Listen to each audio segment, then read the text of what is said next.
This is the DJI Lito X1. It's a drone that features 360-degree obstacle avoidance, a frontward-facing LiDAR, and the same camera that you will find on the DJI Flip, that is a 1/1/3 inch CMOS sensor at 48 megapixels. And you might be looking at this saying, Jay, this looks like the Sky Rover S1, or maybe another DJI clone called the VooMax Breeze. And to that I would say, you're kind of right. In today's video, I'm going to review this drone, because it is, at its core, the DJI Lito X1, but it also is rebranded as the VooMax Breeze. This is not the Sky Rover S1, it's not even released by Sky Rover, and it has two additional cameras for 360-degree obstacle avoidance, an entirely different camera.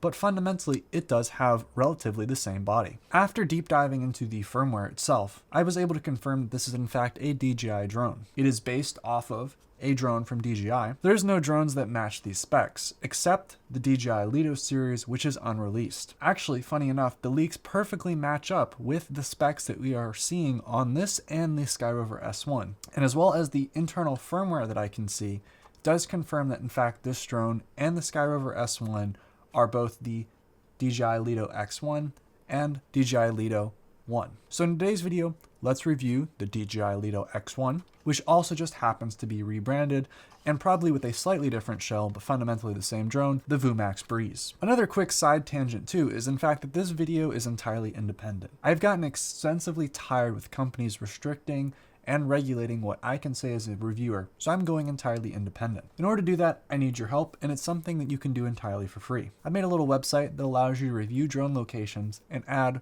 specific rules for your area, kind of like the Wikipedia for drones. You could do me a favor by making an account, reviewing one of your favorite flying spots, or maybe some of the local ground rules for your area. This should take you about 30 seconds, and again, it's entirely free, but it helps me grow that site and supports me directly, allowing me to bring you more additional and fully independent reviews of drones that you can't get elsewhere. Let's start with obstacle avoidance. This drone has some of the industry's best obstacle avoidance, and what I mean by that specifically, so I've been clear, is not that this has the most sensors and probably can see the smallest things. This uses only two cameras to provide 360-degree obstacle avoidance. I'm going to put this out there, I'm taking a bet. I think the DJI Avata 360 is going to use the two cameras on the top and the bottom as full 360-degree obstacle avoidance. Why? Because this drone does pretty much the same thing. Now, these drone cameras are not used for recording video, but fundamentally, it's the same thing. The top and the bottom cameras, just these two cameras, provide 360-degree obstacle avoidance, also augmented by the LiDAR sensor on the front.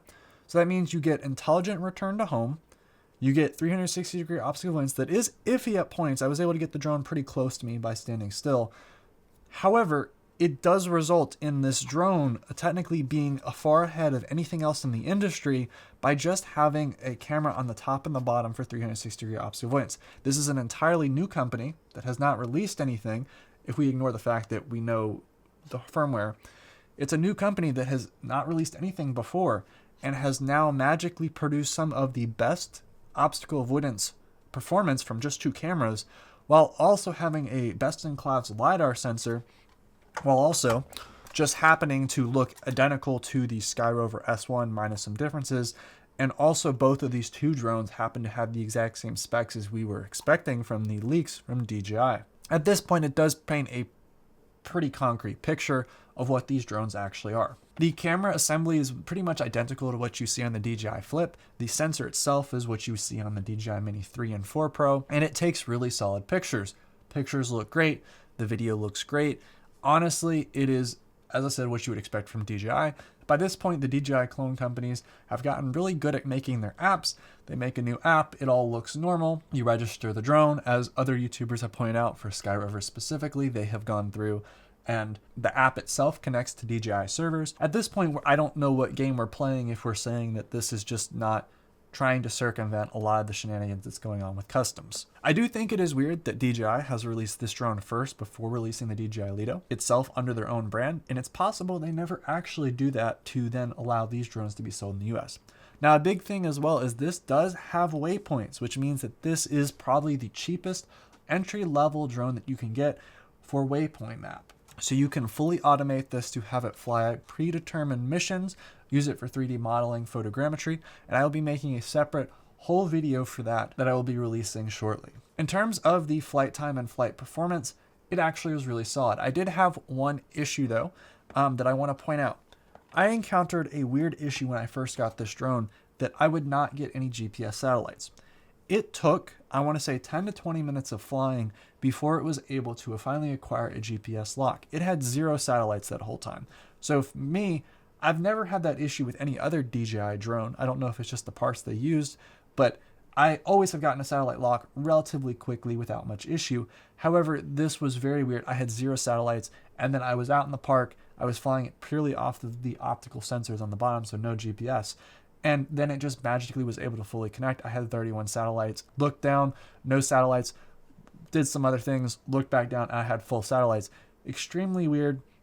Flew all the times in open areas that should not have any issues, have not had any other issues on any drones, other drones in those locations. So it just kind of created a very confusing and confounding situation on why that would occur.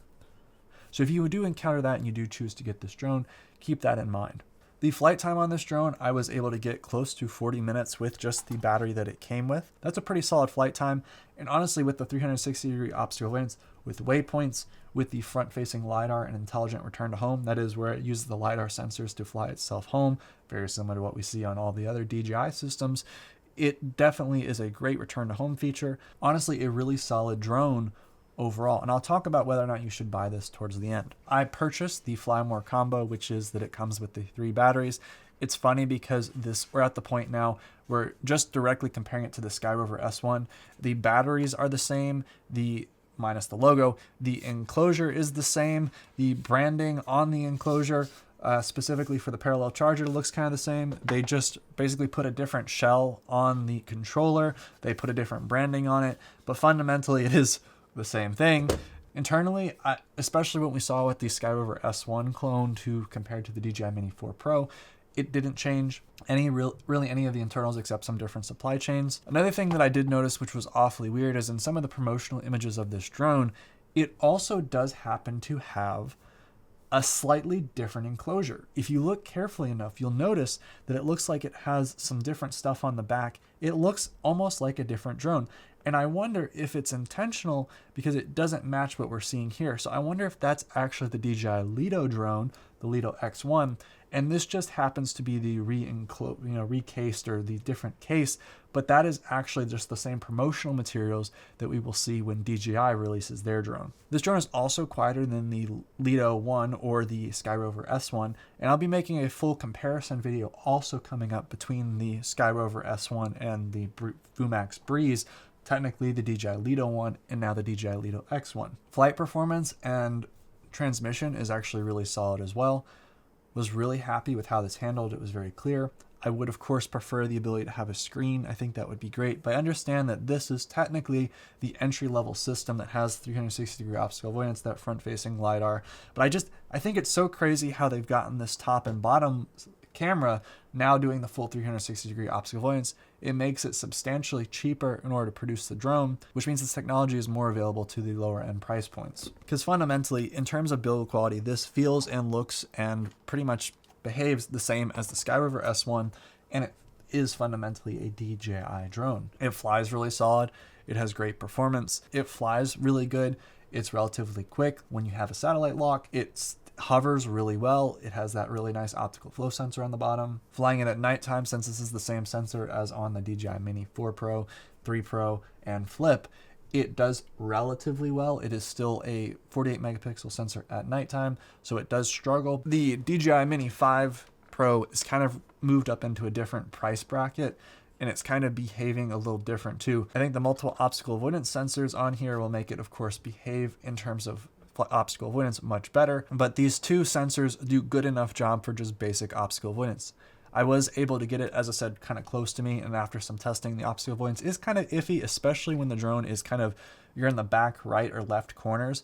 The drone really will fly into tight areas that it probably shouldn't, and that's of course why probably DJI chooses to do 4 sensors. So this has waypoints, it has full support for waypoint map, it has follow me tracking modes, it has intelligent tracking modes, it has great obstacle avoidance, 360 degree. As I said, it's not great It is just, I would say, bare bones and sufficient enough to avoid some of the big obstacles that you might encounter. Like, I'm not a big guy, so I would say just me standing, like, facing the drone like this, it did struggle to detect just me standing there, especially when trying to fly it back like this. So in conclusion, let's talk about whether or not you should buy this. My one issue is just purely the GPS that did eventually resolve itself. If I was doing this as part of a review unit, I would have to fight the brand just to say that. Whether or not you should buy this, fundamentally, there has been a lot of different things going on in the drone market. For one, DJI is making these shell companies. Whether or not, at this point, I've come to the conclusion it has to either be part of DJI in either some capacity. Either these are shell companies or these are licensing. I'm at the point where I think this is more likely shell companies because of the amount of support they're getting, the fact that they're using DJI servers. That's just the conclusion I've come to. These drones themselves, especially these shell companies, tend to release 2 drones. We saw with Specta, the original one, that launched an Air 3 clone, which was basically like literally the same thing, the same shell, literally looked identical. Then we saw the Specta Mini, which was also fundamentally identical, just minus the branding logo. And it looks like DJI has gotten better and better with their clones, because now we saw with the Sky Rover drones, I have both the X1 and the S1. They are now different shells, but fundamentally the same hardware internally, which means that since there is no direct comparison of a current DJI product, but it matches on paper all the specs of the supposed DJI Lito one, I can't get into that much depth to confirm on that one, but for the VooMax drone, I can. Fundamentally, it is still at its core a DJI drone. For the VooMax drone, we also have to raise the question, what is it based off of? From my professional opinion, my belief is that it's the DJI Lito X1. So should you buy this? Well, we've seen with the Specta drones that company produced 2 drones and kind of faded into obscurity. It was very weird. There was some issues with getting parts and batteries. There isn't any really fly support or support of this drone. Just like with those drones, is you don't really get a repair option, you just have to replace it. With that being such a weird limbo, I mean, you don't really get the ability to repair drones now. A lot of the DJI Fly coverage is being dropped on a lot of people's current drones, and especially if you're getting imported drones like the DJI Mini 5 Pro that I have back here. So that raises the question about this drone is, yes, you don't have a lot of the support network that you do with the DJI system, but you don't really have that in the US as well. My suspicion is that DJI is going to release this drone, the DJI Lito X1, a couple months after this product is kind of public and released. The VooMax company has said that they are going to repair or replace any issues within 30 days. That is like mechanical, something arrived broken, not you crashed the drone. And I think that's normal. I just think it's so weird that these companies, for this not to be integrated into DJI at this point, these companies are coming across incredibly well funded, incredibly well resourced, and incredibly experienced for this company being brand new and producing something that is as novel as this. If you had told me that just spontaneous companies would be popping up with basically DJI firmware and producing drones better than with new technology. Again, as far as I'm aware of, there's no drones that just have 2 sensors on the top and the bottom that do 360-degree optical avoidance. And that will be, of course, confirmed by the Avata 360 launch.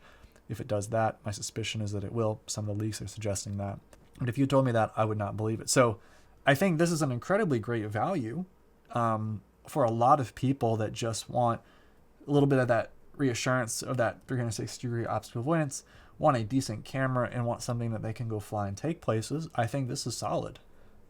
And I would be pleasantly surprised to see what happens in the future if DJI does launch this product and if the Avata 360 have the optical avoidance as well. So I think if you're looking to buy this, this is a $850 to $750 kit. So I want to thank you very much for watching.